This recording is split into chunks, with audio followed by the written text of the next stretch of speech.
اهلا وسهلا بحضراتكم. النهارده هنتكلم عن موضوع مهم جدا وهو التكميم الدقيق. ناس كتير لما بتسمع كلمه تكميم دقيق او تكميم نانو او كده بتفتكر ان ده تصغير للعمليه. يعني ايه تصغير العمليه؟ كانك مش هتعمل التكميم بالحجم العادي بتاعه. فعليا الكلام ده مش صح. هو ما دام كلمه تكميم اتقالت يبقى انت هتقص 80% من المعده يتشال خالص وتبقى 20%. الجزء اللي اتشال بيطلع هرمون جوه. امال يعني ايه كلمه دقيق؟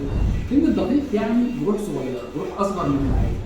اغلب الناس خصوصا البنات الصغيرين او الناس اللي مايندد بالجروح اللي بتخاف على شكل الجروح واللي بتعوز ريكفري سريع بيفكروا في التكميم الدقيق.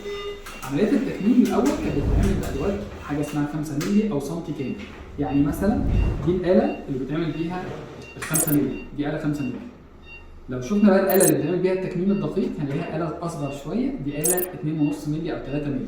لو جينا نقارنهم ببعض نقربهم كده هنلاقي دي اصغر من دي كتير، دي اولموست نص الحجم بالظبط، وبالتالي الفتحه بتاعتها تبقى اصغر.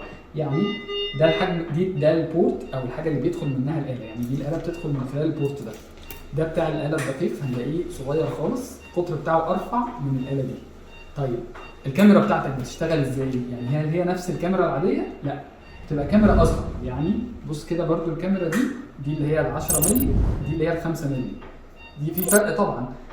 انت لما بتعمل الجروح الصغيره دي الريكفري بيبقى احسن جدا، الم اقل جدا، بنحقن في الجروح دي كمان مسكن فبيضيع الاحساس بالالم خالص.